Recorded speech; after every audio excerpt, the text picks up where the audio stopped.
బ్రహ్మంగారి మఠం పీఠాధిపతి వ్యవహారం ఒక రకంగా వివాదానికి దారితీసిన నేపథ్యంలో కూడా ఫిట్ పర్సన్ నియమించడం జరిగింది. అయితే ఫిట్ పర్సన్ నియమించినటువంటి నేపథ్యంలో కూడా అక్కడ కొంత వివాదానికి దారితీసిన పరిస్థితి. ఈ నేపథ్యంలో మనతో పాటు పీఠాధిపతి రెండవ భార్య మారుతి మహాలక్ష్మి గారు ఉన్నారు. అసలు ఏం జరుగుతుందనేటువంటి విషయం ఆమెను అడిగి తెలుసుకుంటాం. చెప్పండి, అసలు ఏం జరుగుతుంది? ఇక్కడ ఏసీ కడప ఫిట్ పర్సను, కానీ శంకర్ బాలాజీ గారికి ఇక్కడ లేని అధికారం తీసుకొని చేస్తూ ఉన్నారు. ఆయనకి 2024 సెప్టెంబర్న అధికారం లేదు ఆయనకి. అయినా కూడా ఆయన అధికారికంగా ఇక్కడ వచ్చి నాకు అధికారాలు ఉన్నాయి అని చెప్పి టెండర్లు అనధికారికంగా నిర్వహించారు. నేను అది ఏంది అని ప్రశ్నించినందుకు నా మీద కేసులు పెట్టి ఇట్లా ఒక మహిళను అని కూడా చూడకుండా నన్ను చాలా నిర్లక్ష్యంగా మాట్లాడడము, చాలా అసహ్యంగా మాట్లాడడము జరిగింది. ఆయన నా మీద కేసు పెట్టడము ఇవన్నీ జరిగినాయి. మేము గవర్నమెంట్కి కూడా అన్నీ తెలియపరిచాము. నేను ఇచ్చిన అతనికి లేని అధికారం ఉందని చెప్పి అతనికి చూపించడం కూడా జరిగింది, కోర్టు ఆర్డర్స్ అవి. అయినా కూడా అవి లాక్కొని చాలా నిర్లక్ష్యంగా ప్రవర్తించారు మా పట్ల. ఇట్లా చూపించి బెదిరింపు ధోరణితో మాట్లాడడం జరిగింది మమ్మల్ని. మేము అక్కడి నుంచి వచ్చేసాము. అతను అట్లా మాట్లాడుతూ ఉండేసరికి మేము పెద్దగా ఏం చదువుకోకపోయినా ఒక మహిళగా మాకు అక్కడ ప్రశ్నించే అధికారం మాకుంది, ఒక గురుపత్నిగా. ఆయన మమ్మల్ని నిర్లక్ష్యంగా మాట్లాడడం జరిగింది. ఇప్పుడు శంకర్ బాలాజీ అనే అతను 10 ఏళ్ళుగా అధికారంలో ఉన్నాడు. అయినా కూడా ఆయన జిల్లా అధికారిగా ఉన్నారు. ఆయన ఒక మహిళతో మాట్లాడడం ఇలా మంచిది కాదు అని మా భావన అండి. ప్రస్తుతం మీరు అంటే పీఠాధిపతి మరణించిన తర్వాత ఎక్కడుంటున్నారు, ఏంటి అసలు? మేము అదే మఠంలో ఉంటున్నామండి, అదే స్వామి ఇంట్లో ఉంటున్నాము మేము. అంటే ఇప్పటి వరకు కూడా పీఠాధిపతి వ్యవహారం ఒక కొలిక్కి రాని పరిస్థితి. అంటే కోర్టు పరంగా మీకు ఎలాంటి న్యాయం జరిగింది, న్యాయం జరగలేదు?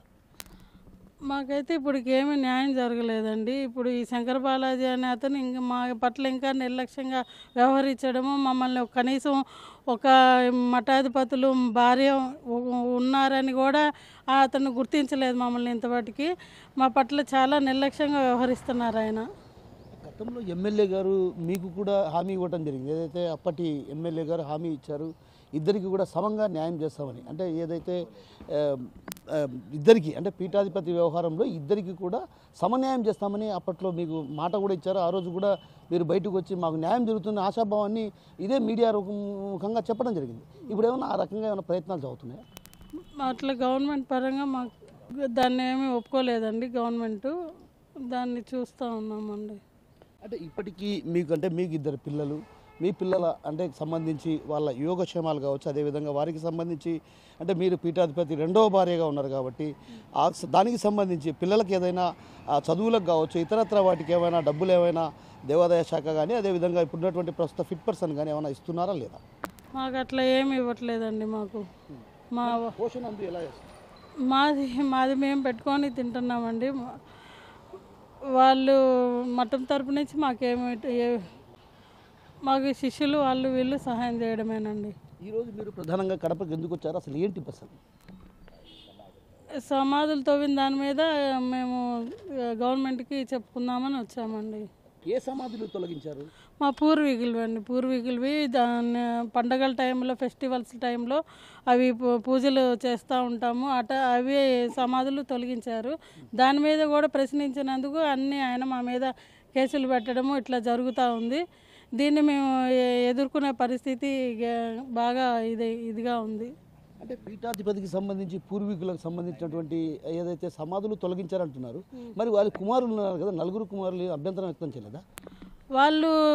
వాళ్ళకి వాళ్ళ నాన్నగారు ఏమో చెప్పారో తెలియదండి నాకు. కానీ ఆయన ఏమంటే వాళ్ళు చెప్పడం ఏంటంటే ఇవి పలానా భిక్షగాలవి అని వాళ్ళు ఏదో స్టేట్మెంట్ ఇచ్చారు.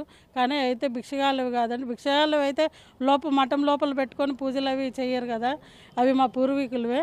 వాళ్ళకి తెలియదు కొంచెము, అది జరిగింది అక్కడ. ఇప్పుడు మీ అబ్బాయిలకి ఏదైతే మొదటి భార్య సంతానం సంబంధించి కావచ్చు, అదేవిధంగా మీకు కానీ ఎలాంటి భేదాభిప్రాయం లేదా? అంటే పీఠాధిపతి వ్యవహారం అంటే ఉందండి. అదైతే జరుగుతుంది కేసు ఒకటి. అది మామూలుగా వస్తూ ఉంటారు పోతూ ఉంటారు. వాళ్ళు వచ్చి మేమేమే కాదనము. ఒక కేసు అయితే నడుస్తుంది. సో ఈ వ్యవహారాల నుంచి చూడడానికి కూడా ఒక ఏదైతే మారుతి మహాలక్ష్మి సమీప లీగల్ అడ్వైజర్గా ఉన్నటువంటి ఆయన ఉన్నారు, ఆయన అడిగి తెలుసుకున్న పద్ధతి. సార్ చెప్పండి, అసలు బ్రహ్మంగారి మఠంలో సమాధులు తవ్వడాన్ని ఎలా చూడాలంటారు? యాక్చువల్గా బ్రహ్మంగారి మఠము అనేది ఒక భారతదేశంలో ఒక ప్రముఖమైనటువంటి మఠము. ఆంధ్రప్రదేశ్లో చారిత్రక ప్రసిద్ధి చెందినటువంటి మఠము.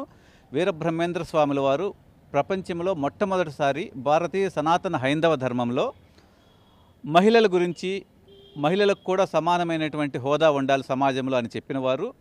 అలానే పుట్టుక అనేది మీ అర్హత కాదు అని బోధించిన వారు. అలాంటి వీరబ్రహ్మేంద్ర స్వామి వారి మఠంలో సమాధులు తవ్వడం అనేది భారతీయ సనాతన హైందవ ధర్మంలో హిందూ మతస్థులందరికీ కూడా ఒక సెంటిమెంటల్గా వారి యొక్క మానసిక బాధను, మానసిక ఆవేదనని వ్యక్తం చేస్తూ ఉన్నారు. మత భావనలని, భక్తి భావనలని కించపరిచి శంకర బాలాజీ అనేటటువంటి వ్యక్తి ఏ విధమైనటువంటి అధికారాలు లేకుండా, మఠం సంబంధీకులకి ఇన్ఫామ్ చేయకుండా సమాధులు తవ్వడం జరిగింది. దీనికి బ్యాక్ ఎండ్ అనే చరిత్ర చూస్తే 8/5/2021 మఠాధిపతి గారు చనిపోయారు. అంటే స్వర్గస్థులయ్యారు అంటారు. మఠాధిపతులు గారు స్వర్గస్థులైన తర్వాత, మఠాధిపతులు స్వర్గస్థులైన తర్వాత మరో రోజు కార్యక్రమాలు అవగానే గురుపత్ని గారు అయినటువంటి మారుతి మహాలక్ష్మి గారు ధార్మిక పరిషత్కి రిప్రజెంటేషన్ ఇవ్వడం జరిగింది. గోవిందస్వామిని వారి 5వ కొడుకు అయినటువంటి గోవిందస్వామిని మఠాధిపతిగా నామినేట్ చేసి ఉన్నారు. అందుకని దీన్ని ఆమోదం తెలిసేసి ఈ ప్రక్రియకి ఆమోదం తెలియజేయమని కోరి ఉన్నారు. ఆవిడ ఒక వీలునామా కూడా పంపించారు అప్పుడే. ఆ తరువాత స్థానికంగా కొందరు అక్రమ శక్తులు, రాజకీయ నాయకులు, సాంఘిక శక్తులు, అసాంఘిక శక్తులు కొందరు ఎంటర్ అయ్యి గొడవలు చేశారు. గొడవలు చేసి రాజకీయ వివాదాలు చేసి ఆ మఠాధిపతి ఎంపిక ప్రక్రియలో గవర్నమెంట్ ఆగిపోయేటట్లుగా చేశారు. వీటిల్లో కొందరు ఎండోమెంట్స్ అధికారుల పాత్ర కూడా ఉంది, ముఖ్యంగా ఈ శంకర బాలాజీ గారి పాత్ర. సో శంకర బాలాజీ గారు అదేవిధంగా ఫిట్ పర్సన్గా రావడానికి కూడా విపరీతంగా ప్రయత్నాలు చేసి అతను ఫిట్ పర్సన్గా వచ్చారు మఠానికి. గురుపత్ని గారు, హక్కులు ఉన్నటువంటి గురుపత్ని గారు మఠాధిపతి గారు చనిపోయిన తర్వాత 2 రోజులకి గవర్నమెంట్కి రిప్రజెంటేషన్ వేయగా, జన్మతః నా జన్మే నాకు హక్కు అంటున్నటువంటి మొదటి భార్య కొడుకు వచ్చేసి 23 రోజుల తర్వాత గవర్నమెంట్కి రిప్రజెంటేషన్ చేశాడు. అది కూడా 23 రోజుల తర్వాత ఎప్పుడు గవర్నమెంట్కి రిప్రజెంట్ చేశాడంటే, ఇక్కడ వచ్చి ఒక డీసీ వచ్చి ఇక్కడ ప్రైవేట్ పంచాయతీలు చేయడానికి ప్రయత్నం చేసి ఇక్కడ ఏమీ కుదరకపోవడంతో ఆవిడ్ని బెదిరించడానికి కానీ, ఆవిడ్ని బామాలడానికి కానీ చేసినటువంటి ప్రయత్నాలు కుదరకపోవడంతో మీరందరూ కూడా లెటర్లు రాయండి ధార్మిక పరిషత్తుకి, అప్పుడు ఇది వివాదం అవుతుంది, అప్పుడు మీరు ఏదో ఒక రకంగా మీకు మేము సహాయం చేస్తాం భవిష్యత్తులో అనేటటువంటి ఒక ఒప్పందంతో పెద్ద కొడుకు చేత 31/5/2021 లెటర్ రాపిచ్చాడండి. ఆయన వచ్చింది 27వ తారీఖు ఇక్కడికి వచ్చాడు. 27/5/2021 డీసీ కమిషనర్ గారు ఇక్కడికి రావడం అనేది ధార్మిక పరిషత్తులో కానీ, గవర్నమెంట్ యొక్క మినిట్స్ ఫైల్లో కానీ అది ఎక్కడా కూడా రికార్డ్ అవ్వలేదు ఇంతవరకు. ఆ రికార్డెడ్ అయిన ఫైల్ కూడా మా దగ్గర ఉంది. ఈ 27వ తారీఖు ఇక్కడ వచ్చిన సంగతి ఎక్కడ రికార్డ్ అవ్వలేదు. ఆ తర్వాత ఇంకొక 20 రోజులకి, అనగా మఠాధిపతి గారు చనిపోయిన తర్వాత 50 రోజులకి ధార్మిక పరిషత్తుకు 2వ కొడుకు పంపించాడు. దాంట్లో కనీసం మాకు ఒక వీలునామా ఉందని కానీ అట్లాంటివి ఏమీ మెన్షన్ చేయలేదు. ఏదో అక్కడ సెల్ఫ్లో ఉంది, ఆయన సెల్ఫ్లో రాసి పెట్టాడు. ఇట్లాంటి ఒక చట్టబద్ధత లేనటువంటి డాక్యుమెంట్స్ని ఎవిడెన్స్గా తీసుకొని మఠాధిపతి గారు చేసినటువంటి నియామకాన్ని గవర్నమెంటు అమలు చేయకుండా ఆపిందండి. తర్వాత ఎమ్మెల్యే గారు కూడా కొన్ని ప్రత్యేకమైనటువంటి ఒక శ్రద్ధతోటి ఒక సెటిల్మెంట్ చేశారు. సెటిల్మెంట్ చేసినా కూడా ఇది ఒక గవర్నమెంట్కి సంబంధించినటువంటి ఆర్గనైజేషను, చట్టంలో ఇలాంటి ప్రొవిజన్స్ లేవు అనేటటువంటి ఉద్దేశంతో గవర్నమెంట్ ఎమ్మెల్యే గారు చేసినటువంటి రాజీ ప్రతిపాదనలను వాటన్నింటినీ గవర్నమెంట్ తిరస్కరణ చేయడం జరిగింది. దానికి సంబంధించిన ఫైల్ కూడా నా చేతిలో ఉంది. అట్లా కానీ సమాజం మొత్తం కూడా ఈవిడేదో మాదో పెద్దలు చెప్తే వినలేదు, ఎమ్మెల్యే గారు చెప్తే వినలేదని ఆవిడ మీద దుష్ప్రచారం చేయడము, ఇలాంటి సంఘటనలు చాలా జరిగినాయి. ఆ తర్వాత హైకోర్టులో కేసు వేయడం జరిగింది. హైకోర్టులో కేసు ప్రస్తుతం నడుస్తుంది. హైకోర్టులో కేసు ప్రస్తుతం నడుస్తూ ఉండగా దానికి ముందు ధార్మిక పరిషత్ శంకర బాలాజీని కాదు, ఏసీ కడపని ఫిట్ పర్సన్గా నియామకం చేశారండి. అంటే ఏసీ కడప పొజిషన్లో ఎవరు ఉంటే వాళ్ళకి ఇదొక చిన్న అదనపు బాధ్యత. సో ఏసీ కడప గారికి ఇచ్చినటువంటి అదనపు బాధ్యత ఏంటంటే, ఉద్యోగులకు జీతాలు ఇవ్వడము, కరెంటు బిల్లులు కట్టడము, పూజా ద్రవ్యములు ఇవ్వడానికి మాత్రమే అధికారం ఇచ్చారు. అట్లానే హుండీలో వచ్చినటువంటి డబ్బుల్ని బ్యాంకుల్లో డిపాజిట్ చేసే అధికారం మాత్రమే ఇచ్చారు. వెరీ క్లియర్గా ధార్మిక పరిషత్ ఇచ్చినటువంటి ఆర్డర్లలో 6వ పారాగ్రాఫ్లో 7వ పారాగ్రాఫ్లో ఇవన్నీ కూడా మెన్షన్ చేసి ఉన్నారు. అయినా కూడా ఈ శంకర్ బాలాజీ గారు ఇచ్చినటువంటి చెక్ పవర్ని అసరా చేసుకొని అనేకమైనటువంటి కార్యక్రమాలు చేస్తూ కోట్ల రూపాయల డబ్బులు డ్రా చేశారనేది విషయం తెలుస్తూ ఉన్నది. అలానే సెప్టెంబర్ 22వ తారీఖు 2024న ఏసీ కడపగా శంకర్ బాలాజీ లేరండి, వేరే ఆఫీసర్ని ఏసీ కడపగా పెట్టారు. అలా ఏసీ కడపగా వేరే ఆఫీసర్ రాగానే శంకర్ బాలాజీ గారికి ఏసీ కడపగా హోదా పోతుంది. అలానే మఠంలో ఫిట్ పర్సన్గా హోదా కూడా కొత్తగా వచ్చినటువంటి ఏసీకి రావాలి. అయినా కూడా ఆయన ఫిట్ పర్సన్గానే పనులు చేస్తూ అధికారులతోటి గవర్నమెంట్లో డిఫరెంట్ డిపార్ట్మెంట్స్కి కూడా నేను ఫిట్ పర్సన్ అనే పద్ధతిలో సంతకాలు చేస్తూ పంపిస్తూ ఉన్నాడు లెటర్లు. అలానే టెండర్లు నిర్వహిస్తున్నాడు, ఆర్థిక లావాదేవీలు నిర్వహిస్తున్నాడు, ఏ విధమైనటువంటి అధికారం లేకుండా సమాధులు తవ్వుతూ ఉన్నాడు, సత్రాలు పడగొడతా ఉన్నాడు, ఉన్నటువంటి షాపులు కూల్చివేసి మీరే కట్టుకోండి అని చెప్తా ఉన్నాడు షాపుల యజమానులకి. అవసరమైతే వాళ్ళని బెదిరిస్తూ ఉన్నారు వాళ్ళ వర్గం మనుషులతోటి. ఆ తరువాత గురుపత్ని గారు రాతపూర్వకంగా అడిగారు, ఏసీ కడపగా మీరు లేరు ఇప్పుడు, సో మీకు ఇక్కడ మఠంలో ఫిట్ పర్సన్ హోదా లేదు, సో మీకు ఏదన్నా కొత్తగా ధార్మిక పరిషత్ ఏమన్నా ఆర్డర్లు ఇచ్చి ఉంటే ఆ కొత్త ఆర్డర్లు మాకు చూపించండి అని అడగడం జరిగింది. ఆవిడ అడగడం జరిగితే రాతపూర్వకంగా అడిగితే సమాధానం లేదు. సమాధానం లేకపోగా టెండర్ల విషయంలో ఆవిడ గట్టిగా అడిగారు. టెండర్లు గట్టిగా కూడా కాదు, ఆవిడ పోయి మీకున్న అధికారం ఏంటి అని అన్నీ తీసుకొని పోయి ఇదిగో మీకున్నది, ఇదిగో ఇది ఆర్డర్ అండి, మీ ఆర్డరు, ఈ డేట్ ప్రకారం మీకు అక్కడ హోదా లేదు, అయినా కూడా మీరు ఇదే పద్ధతిలో చేస్తూ ఉన్నారు, మీకున్నటువంటి ధార్మిక పరిషత్ ఏమన్నా కొత్తగా అధికారం ఇచ్చి ఉంటే ఆర్డర్లు ఇచ్చి ఉంటే నాకు చూపించండి, నేను వెళ్ళిపోతానని ఆవిడ అడిగారండి. అడిగితే ఆవిడ్ని అసాధారణమైనటువంటి రీతిలో ఈ మధ్య గవర్నమెంట్ ఒక జీవో ఇచ్చారండి, 239 అనుకుంటాను ఆ జీవో ప్రకారం దేవాదాయ శాఖ ఉద్యోగులు, మఠాధిపతులు, పీఠాధిపతులు, ఎండోమెంట్స్, టెంపుల్స్ యొక్క ట్రస్టీలతోటి వ్యవహరించేటప్పుడు చక్కగా సామరస్యపూరితంగా, గౌరవంగా, హుందాగా వ్యవహరించమని ఈ జీవో వచ్చేసి అక్టోబర్ 10వ తారీఖు ఇవ్వడం, అక్టోబర్ 9 కానీ 10వ తారీఖు కానీ ఇవ్వడం జరిగింది మన గవర్నర్ గారి పేరుతోటి.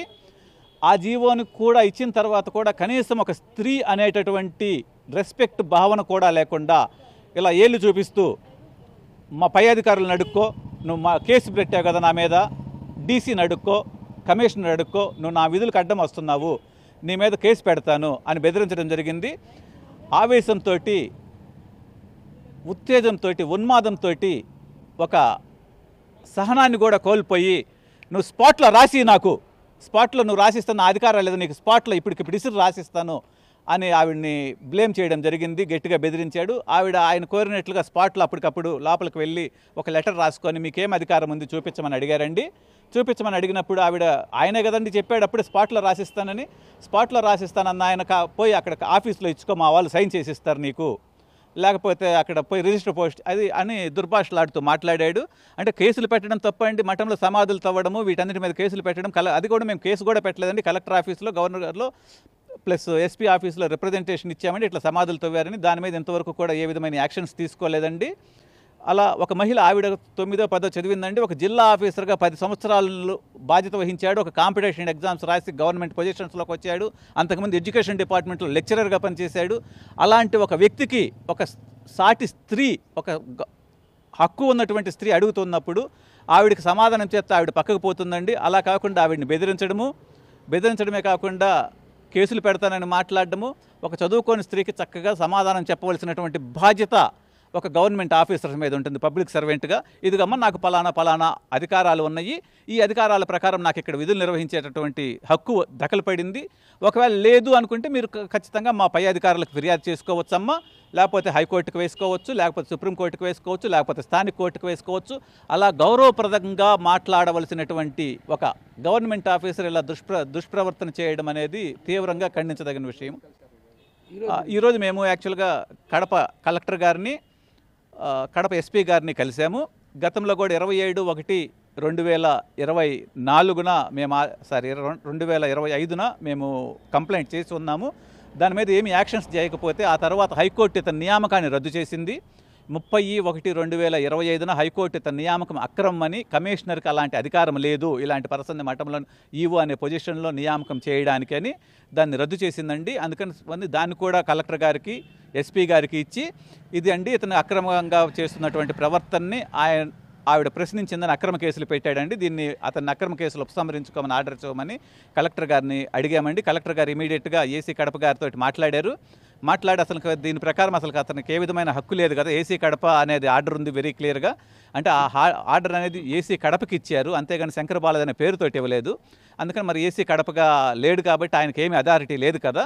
దీని గురించి స్పష్టమైనటువంటి సవివరమైనటువంటి రిపోర్ట్ నాకు ఇవ్వండి, కమిషనర్ గారికి కూడా పంపించండి. ఇక్కడ జరుగుతుంది ఇది చాలా సీరియస్ వ్యవహారము. వీళ్ళు ఇప్పుడు ఆల్రెడీ 2 సార్లు వచ్చారు.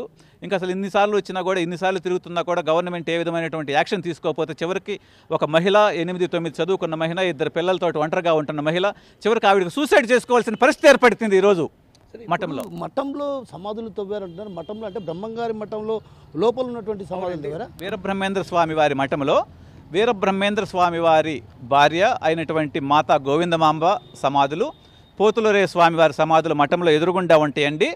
ఆ మఠంలో ఎదురుగుండా ఉన్నటువంటి సమాధులే కాకుండా మఠములో మఠాధిపతుల యొక్క భార్యల్ని, వాళ్ళ పిల్లల్ని, వాళ్ళని కూడా గతంలో మఠము లోపలే సమాధులు చేసేవారండి. అట్లా మఠం యొక్క ప్రాంగణంలో ఇవి ఈ మఠం యొక్క ఫొటోస్ అండి, సమాధుల ఫొటోస్. ఇక్కడ ఈ సమాధులు మొట్టమొదటి ఫోటోలో చూస్తే మీరు 9 ఉంటాయి, కింద ఉన్న సమాధుల ఫోటోలు చూస్తే 6 ఉంటాయి. ఇవి డిస్ట్రాయ్ చేసినటువంటి సమాధులు అండి, చేయకముందు చేసిన తర్వాత ఫొటోస్ అండి. అట్లానే ఇది మఠంలో శంకర బాలాజీ గారు ఫిట్ పర్సన్గా వ్యవహరిస్తూ ఉన్నప్పుడే మఠంలో మ్యాప్ తయారు చేశారండి. ఆ మ్యాప్ను కూడా ఈయనే ఆవిష్కరించారండి.